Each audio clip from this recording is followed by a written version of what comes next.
Hello everyone, कैसे हैं आप? एकदम बढ़िया ना। आप ऐसे ही हंसते मुस्कुराते रहिए और हाँ, पढ़ाई करते रहिए। डियर स्टूडेंट, हमने आपके लिए अपने इस online platform Digvijay commerce classes नामक यूट्यूब चैनल पर हमने कॉमर्स के जितने भी सब्जेक्ट हैं, थ्योरेटिकल और न्यूमेरिकल, सबकी एक पूरी सीरीज शुरू की है, जिसमें हम टॉपिक बाय टॉपिक एक एक क्वेश्चन पूरा आपको पढ़ाते हैं। ठीक बच्चों, डेली रेगुलर आपको वीडियोस मिलेंगे, आपको पीडीएफ अवेलेबल कराई जाएंगी। मतलब आप अपनी पढ़ाई को अपनी शर्तों पर बिल्कुल क्लासरूम पढ़ाई जैसा आप अपने घर पे घर बैठे पा सकते हैं, कहीं और नहीं, सिर्फ दिग्विजय कॉमर्स क्लासेस पर। ठीक बच्चों, पहली बात। दूसरी बात, अगर आप हमारे चैनल पे नए आए हैं तो सबसे पहले सब्सक्राइब करिए, बेल आइकन दबाइए, लोगों को शेयर करिए कि वो हमसे जुड़ें। आप अगर इतना हमारे लिए करते हैं तो हम आपके लिए सबसे बेहतर होने का दावा करते हैं। प्यारे बच्चों, अगर आपको हमारे चैनल से बेहतर किसी भी चैनल पर आपको कॉमर्स के बारे में इससे ज़्यादा बेहतर ज्ञान आपको दिया जाता है तो आप हमारे चैनल को अनसब्सक्राइब कर देना, बेशक अनसब्सक्राइब कर देना, मैं नहीं रोकूंगा आपको। ठीक, मैं ये दावा करता हूँ कि मैं आपको सबसे बेहतर, सबसे बढ़िया पढ़ा के दूंगा। ठीक, मैं आपके मन में वो आग पैदा करूंगा, मैं आपको उस काबिल बना दूंगा कि आप टॉपर्स बन के उभरेंगे। ठीक बच्चों, तो मेरे यहाँ आपको पेड क्लास दी जाती हैं, स्पेशली हम पेड क्लास देते हैं। अगर आप हमसे पेड क्लास पाना चाहते हैं तो हमारे व्हाट्सएप नंबर 9984358237 पर व्हाट्सएप करिए, आपको पेड क्लास की पूरी डिटेल मिल जाएगी। ठीक, आप जिसमें थोड़े से शुल्क का भुगतान करके अपनी पढ़ाई को एकदम शानदार बना सकते हैं। ठीक बच्चों, आपको रेगुलर वीडियोस मिलेंगे, पीडीएफ मिलेगी और आपकी पढ़ाई आपकी शर्तों पर, आपके अनुसार, आपके घर बैठे आपको मिलेगी। इससे बेहतर और क्या चाहिए भाई? हम घर में हैं, सेफ हैं, सुरक्षित हैं और हमारी पढ़ाई भी रेगुलर रूप से चलती रहे। ठीक बच्चों, तो आप सबसे पहले हमारे चैनल को सब्सक्राइब कर दीजिए, बेल आइकन दबा दीजिए और लोगों को शेयर करिए। उन्हें बताइए कि है ना दिग्विजय कॉमर्स क्लासेस, वो अपनी पढ़ाई को एकदम शानदार बना सकते हैं। ठीक बच्चों, तो चलिए हम शुरू करते हैं आज की क्लास। प्यारे बच्चों, आपको हमारे पीछे बोर्ड पे देखिए, ये लिखा हुआ है एम्प्लॉयज स्टॉक ऑप्शन प्लान। ये इशू ऑफ शेयर का वो टॉपिक है जो शायद किसी और के द्वारा नहीं बताया जाता और ये एग्ज़ाम में हमेशा आता रहा है। बेहद इम्पॉर्टेंट टॉपिक है जो एग्ज़ाम में बहुत ही ज़्यादा बार पूछा गया है। ठीक, वो आपको सिर्फ यहाँ मिलेगा, अगर कहीं और मिले तो आप मेरे चैनल को अनसब्सक्राइब करके जा सकते हो। ये दावा किया है मैंने और वो दावा हमेशा के लिए लागू है। तो ये मैंने आपसे कहा। चलिए अब हम आपको ये बताते हैं, हम इशू ऑफ शेयर के सारे प्रैक्टिकल क्वेश्चन, सारे रूल के सॉल्व करा चुके हैं, केवल एक दो रूल बचे हैं, जैसे उसमें प्रैक्टिकल क्वेश्चंस भी नहीं आते, बेसिकली वो थ्योरेटिकल पार्ट के लिए आते हैं। जैसे एक पार्ट है एम्प्लॉयज स्टॉक ऑप्शन प्लान। ठीक बच्चों, कर्मचारी अस्कंध विकल्प योजना होती क्या है? चलिए इसको बताने के पहले आपको एक स्टोरी सुनाते हैं। अगर आपको वो स्टोरी समझ में आए, आप उस स्टोरी से जुड़ पाएँ तो हाँ, चैनल को सब्सक्राइब कर देना। ठीक बच्चों, तो हमने कहा ना कि हम आपको एक स्टोरी सुनाते हैं।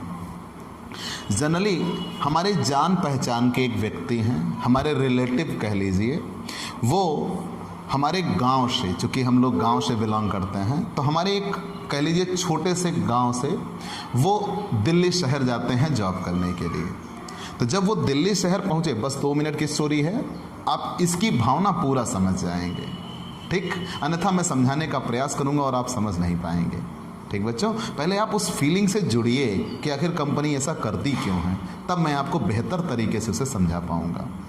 तो मैंने कहा मेरे गांव के मेरे एक रिलेटिव हैं जो यहाँ से अपने गांव से वो दिल्ली जाते हैं जॉब करने के लिए। तो बेसिकली जब कोई व्यक्ति वहाँ जाता है तो उसको नॉर्मली भाई इतने आप वेल एजुकेटेड नहीं हो और इतने आप वेल ट्रेंड नहीं हो तो आपको छोटी मोटी जॉब मिलती है। तो उनको जॉब मिली है लेबर, कह लीजिए लेबर वर्क के लिए। तो जब लेबर वर्क के लिए उन्होंने जॉब पाई तो उस समय उनको वेतन मिलता था 200 रुपये पर डे का, ठीक, या शायद उससे भी कम। तो उन्होंने लेबर वर्क पाया। तो लेबर वर्क करते करते चूँकि पढ़े लिखे थे, एजुकेटेड थे, एमए किया हुआ था उन्होंने, पोस्ट ग्रेजुएट थे, तो उन्होंने भाई चूँकि मजबूरियाँ थी लेबर बन गए थे। तो उन्होंने क्या काम किया, दिमाग लगाया। दिमाग भाई लगाते लगाते वो जल्दी से सीख गए। तो लेबर वर्क से वो मिस्त्री में आ गए। तो जब वो मिस्त्री में आ गए पत्थर की कटाई का काम करने लगे। मतलब आप कह लीजिए जैसे अपने यहाँ फर्श वगैरह लगती हैं, टाइल वगैरह, तो वो पत्थर के काम में आ गए। तो उन्होंने उस कंपनी में रहकर उसी जगह पे काम सीखा और वो मिस्त्री का काम करने लगे। अब उनकी सैलरी बढ़ गई। अब उनको 600-700 रुपये डेली मिलने लगे। जहाँ 200 से कम मिलते थे अब 600 रुपये मिलने लगे। प्लस ओवर टाइम भी कर लेते थे और मेहनत भी कम लगती थी। तो उन्होंने मिस्त्री का काम सीख लिया, लेकिन उन्होंने वहाँ का वो कल्चर अडॉप्ट किया। बेसिकली क्या होता है कि लोग नॉर्मली वो थोड़े गंदे कपड़े पहनकर उस तरीके से जाते हैं, तो लोग उन्हें वो पता लगा लेते हैं उनको देख कर कि हाँ ये लेबर डिपार्टमेंट में है या मिस्त्री में है। तो उनका रूटीन क्या था कि एकदम बढ़िया टिप टॉप होके जाना, एकदम बिंदास तरीके से। तो जब वो टिप टॉप होके जाते थे तो कंडीशन ये निकल के आई कि लोग उन्हें मिस्त्री नहीं समझते थे, क्योंकि एकदम बढ़िया जीन्स पैंट शर्ट पहन के एकदम टिप टॉप तरीके से गया, कभी कभी तो कोट पैंट पहन के भी निकल लिया। तो वहाँ जो लोग आते थे, जिस कंपनी में ये काम करते थे, तो वहाँ जो लोग आते थे उससे वो बेसिकली मिला करते थे। तो एक दिन एक दूसरी कंपनी का व्यक्ति आया तो उससे ये मिलने चले गए। तो जब उससे मिलने चले गए, ध्यान देना अभी 600 रुपये पर डे पाते हैं, मतलब महीने के 18,000 अगर पूरे महीने जॉब करते हैं तो, और मेहनत ऊपर से, ठीक। तो इन्होंने क्या काम किया, उससे मिले। तो जब उससे मिले तो इन्होंने कहा भाई कोई काम हो तो सर हमें भी बताइएगा। अब सामने वाला इनसे पूछ नहीं रहा है भाई तुम करते क्या हो। सामने वाले ने इनसे कहा कि भाई देखो हमारे यहाँ फोरमैन की जॉब खाली है। वो इनका तुलना कर रहा है फोरमैन से, ठीक। अब फोरमैन कौन होते हैं, जो लेबर वगैरह को अवेलेबल करवाते हैं, सारे काम करवाते हैं, एक प्रकार से आप सुपरवाइजर समझ लीजिए। तो कह रहा है कि फोरमैन का जॉब खाली है, 35,000 रुपये सैलरी दूंगा, उससे ज़्यादा नहीं दे पाऊंगा, अगर आपको करना हो तो आप आ जाना, इस पते पे आ जाना। तब ये कह रहे हैं लेकिन सर यहाँ तो, अब यहाँ तो मतलब यहाँ बहुत ज़्यादा मिलता है। अब महीने के 600 रुपये अगर डेली कमाते हो तो 18,000 तो बनते हैं। लेकिन बंदा देखिए वेल अट्रैक्टिव, वेल एजुकेटेड और वेल कम्युनिकेशन था। तो उसने क्या कहा कि सर यहाँ तो यहाँ तो का मतलब लगता है बहुत ज़्यादा मिलता है। तो उस सामने वाले ने कहा कि भाई देखो 35,000 स्टार्टिंग दूंगा, हर साल आपका एनुअल इंक्रीज होगा, अगर काम करना हो तो आइए। तो कहें ठीक है सर, यहाँ से ऊब गया हूँ, मैं कल आता हूँ। अब वहाँ पहुँच गए, अगले दिन यहाँ की जॉब रिज़ाइन, अगले दिन वहाँ पहुँच गए। वहाँ हो गए फोरमैन साहब। या बढ़िया कुर्सी लगा के बैठना है और 35,000 रुपये सैलरी है, लोगों को काम करवाना है। सैलरी हर साल बढ़ती भी है। तो आज वर्तमान में बंदे की सैलरी 70,000 के आसपास पहुँच चुकी है। अब बंदे ने ठेकेदारी का भी काम शुरू कर दिया। मुद्दा ये था कि वो उस कंपनी में था व्यक्ति, लेकिन उस कंपनी ने कुछ ऐसा नहीं किया कि उसके यहाँ का वो बेहतर एम्प्लॉय किसी दूसरी जगह जाने से रुके। तो मेरे कहने का मतलब ये है कि अगर हमारे पास कोई बेहतर एम्प्लॉय है तो हमारी ये सोच होती है कि वो हमें छोड़कर ना जाए। कारण क्या है, बाज़ार में ऐसे ऐसे कह लीजिए प्रतिभाएं पड़ी हुई हैं जिनकी तलाश सबको रहती है। और अगर आप में वो काबिलियत है, शुद्ध भाषा में कहूँ आप में वो गट्स है, तो लोग आपको ढूंढते होंगे। और अगर आप में वो काबिलियत है तो आप निश्चित ही सफल होंगे और हर जगह आपकी पूंछ होगी। तो अगर आप उस तरीके के व्यक्ति हैं, उस कैलिबर के हैं, तो कंपनी आपको जाने नहीं देना चाहेगी। जिस जगह से आप जुड़ गए तो कंपनी ये चाहेगी ये एम्प्लॉय हमारे यहाँ बरकरार रहे। तो जब आप उस सिचुएशन में आए कि कंपनी ये चाहेगी कि ये एम्प्लॉय हमारे यहाँ बरकरार रहे, तो कंपनी ऐसा क्या करेगी कि आप बरकरार रहोगे? भाई वो 600 रुपये डेली देते थे, वो 35,000 देने लगे, ज़्यादा सैलरी मिली, लोग वहाँ निकल लिए। तो कंपनी ऐसा क्या करे कि लोग, भाई अगर किसी को तोड़ना है तो प्रलोभन भी दे सकता है। तो कंपनी ने एक विकल्प बनाया, एम्प्लॉयज स्टॉक ऑप्शन प्लान। ठीक, मैंने आपको एक स्टोरी बताई ताकि आप उससे जुड़ें, उस फीलिंग को समझें। तो कंपनी अधिनियम 2013, कंपनी अधिनियम 2013, कंपनी एक्ट 2013 की धारा 2 सेक्शन 2 की उपधारा 37। ठीक, तो कंपनी अधिनियम 2013 की धारा 2 की उपधारा 37 में एम्प्लॉयज स्टॉक ऑप्शन प्लान के बारे में बताया गया है। कैसे? तो कहा यह गया, कंपनी अधिनियम 2013 की धारा 2 की उपधारा 37 में ये कहा है कि जब कभी कंपनी अपने संचालकों, प्रबंधकों या कर्मचारियों को ये विकल्प दे, ध्यान देना बच्चों, मैंने कहा ना कि कंपनी ये चाहेगी कि उनके यहाँ जो वेल एजुकेटेड, वेल कह लीजिए स्किल्ड वर्कर है, वो कंपनी को छोड़ के ना जाए। तो कंपनी अधिनियम 2013 की धारा 2 की उपधारा 37 में ये कहा है कि जब कभी कंपनी अपने संचालकों, प्रबंधकों एवं कर्मचारियों को ये विकल्प देती है कि वो कंपनी की प्रतिभूतियों को भविष्य में एक निश्चित समयावधि के भीतर पूर्व निर्धारित मूल्यों पर क्रय कर सकते हैं। ध्यान देना, मैंने क्या कहा कि कंपनी अधिनियम 2013 की धारा 2 की उपधारा 37 में यह कहा गया है कि जब कभी कंपनी अपने संचालकों, प्रबंधकों या कर्मचारियों को ये विकल्प देती है कि वो कंपनी की प्रतिभूतियों को एक निश्चित समयावधि के भीतर पूर्व निर्धारित मूल्यों पर क्रय कर सकते हैं, तो उसे कर्मचारी स्कंध विकल्प योजना कहा जाएगा। भाई कैसे?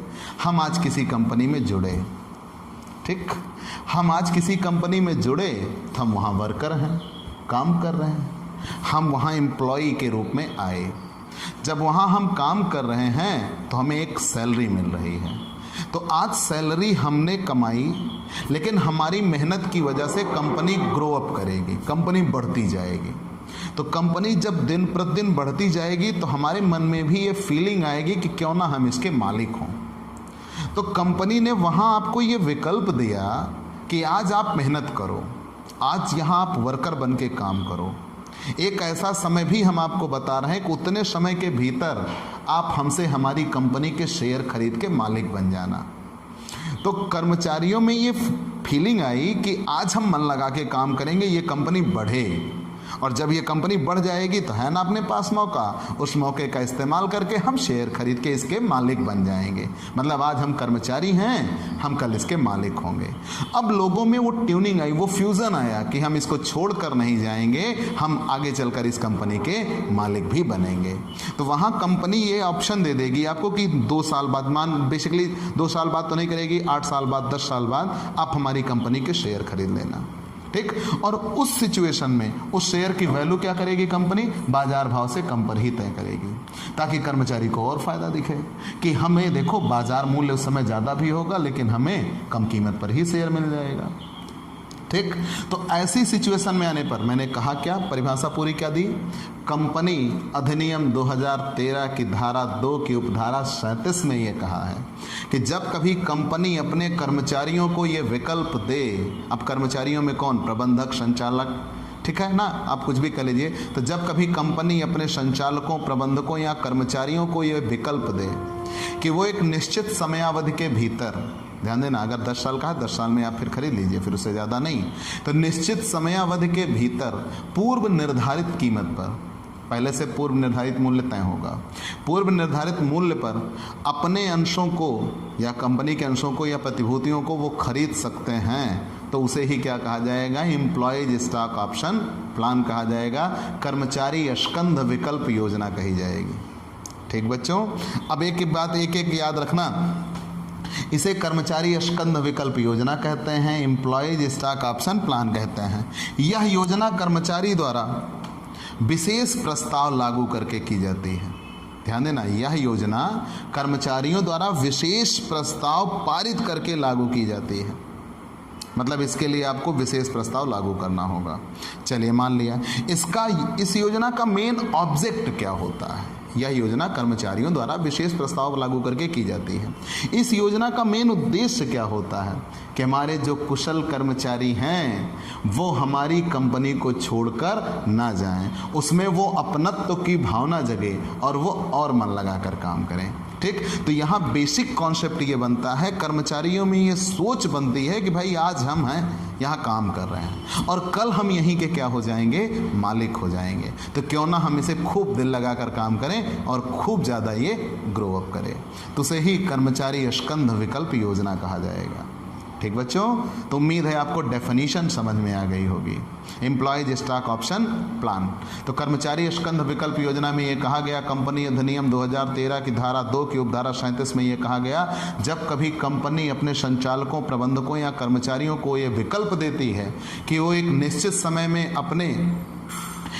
समय में पूर्व निर्धारित मूल्यों पर कंपनी के प्रतिभूतियों को क्रय कर सकते हैं, तो इसे कर्मचारी स्कंध विकल्प योजना कहा जाएगा।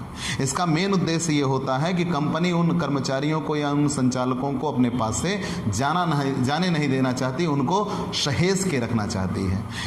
उस सिचुएशन में हम उनको ये विकल्प दे देंगे तो वो हमारे पास बने रहेंगे कि इतने समय बाद हम इसके मालिक हो जाएंगे। ठीक बच्चों, चलिए हमने जान लिया। अब हम आते हैं इसकी विशेषता पर। What is the characteristics of employees stock option plan. विशेषता, कर्मचारी स्कंध विकल्प योजना की विशेषता क्या है।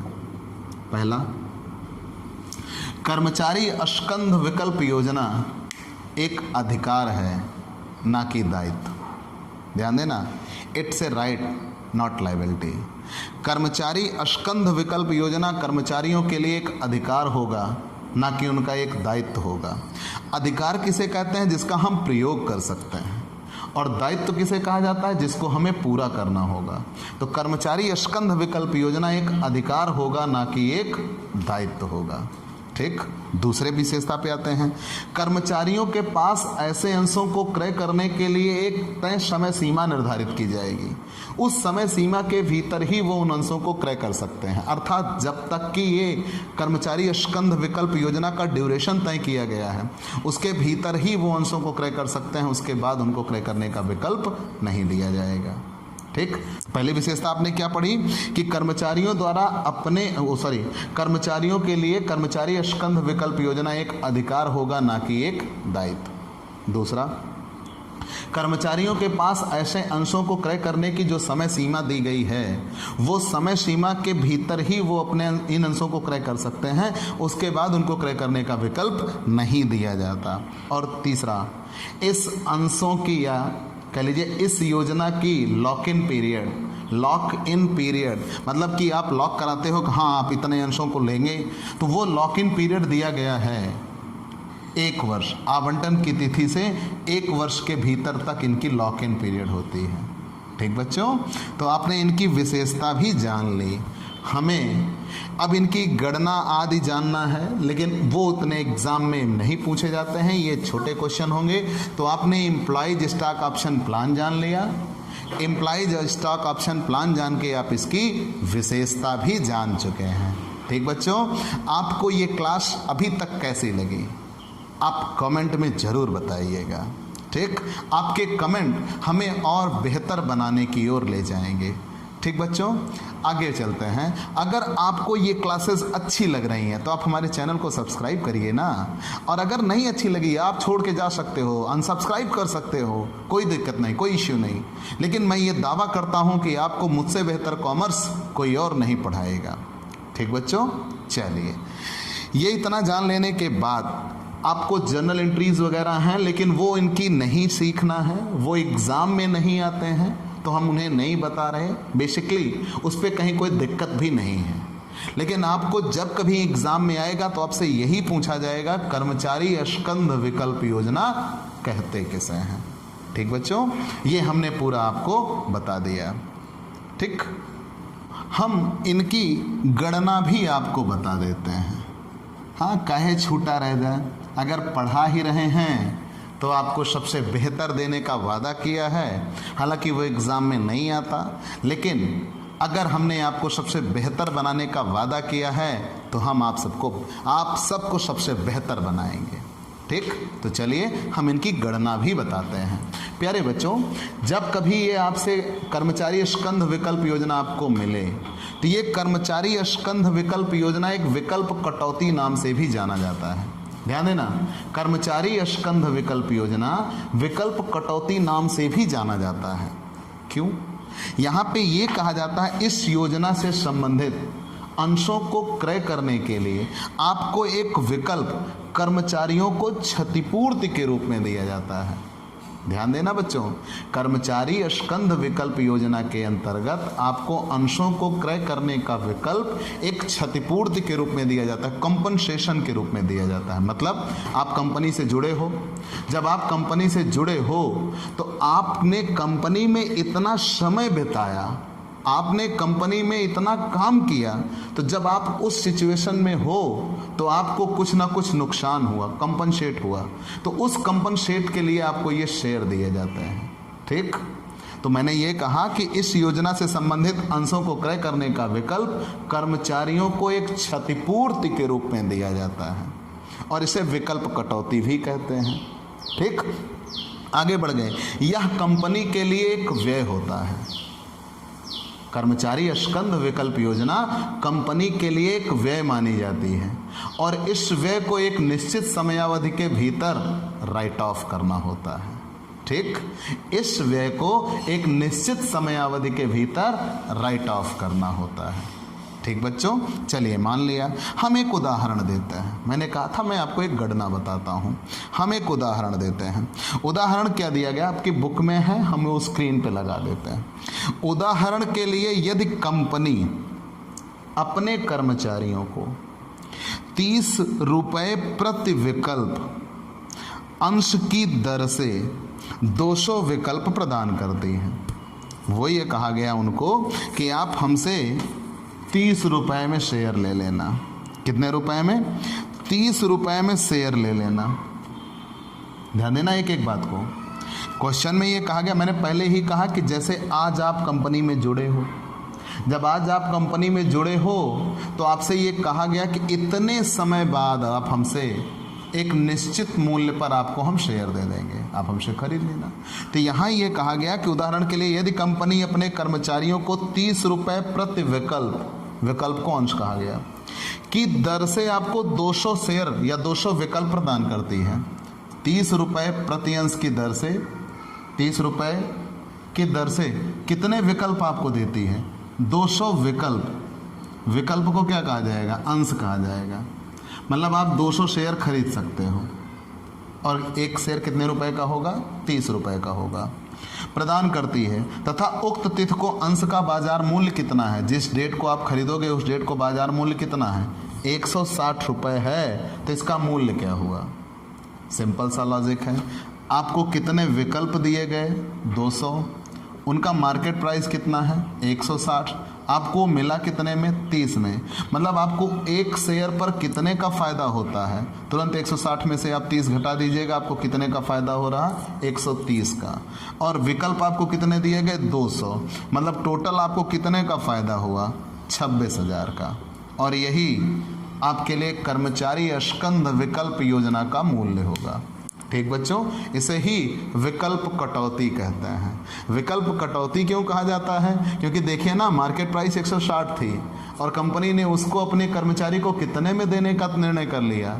30 में, केवल 30 में। तो कंपनी के कर्मचारियों को कितने का फायदा दिखता है? 130 का।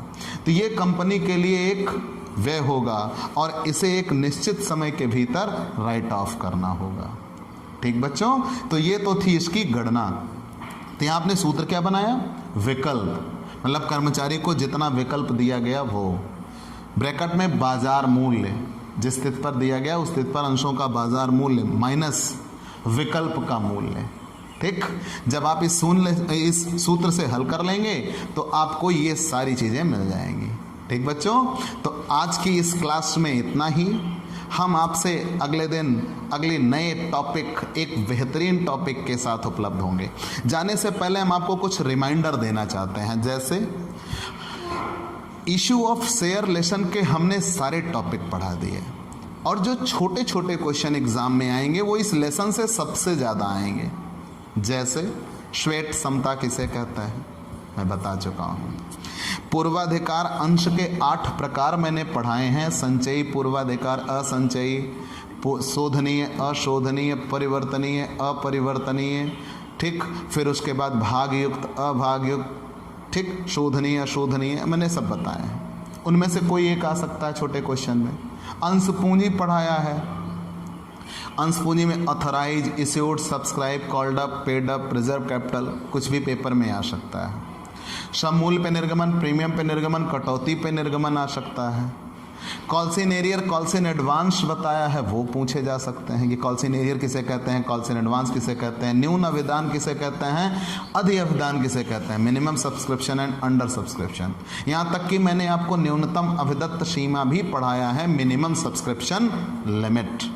हमने आपको अधिमानी आवंटन बता दिया, हमने आपको कर्मचारी अस्कंध विकल्प योजना बता दिया। इससे ज़्यादा थ्योरी के क्वेश्चन आपको किसी लेसन में नहीं मिलेंगे। ठीक बच्चों, ये सब थ्योरी है और सब के लिए न्यूमेरिकल के रूल हैं। अंश का हरण भी बनता है।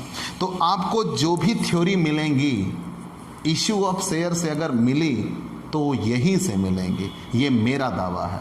आप इस जितने भी मैंने ये थ्योरेटिकल टॉपिक गिनाए, इनको पाने के लिए आप हमसे जुड़िए, जिनकी वीडियोस हम पहले ही आपको प्रोवाइड करा चुके हैं जो हमसे पेड क्लास लेते हैं। ठीक, तो आप हमसे पेड क्लास प्राप्त करिए।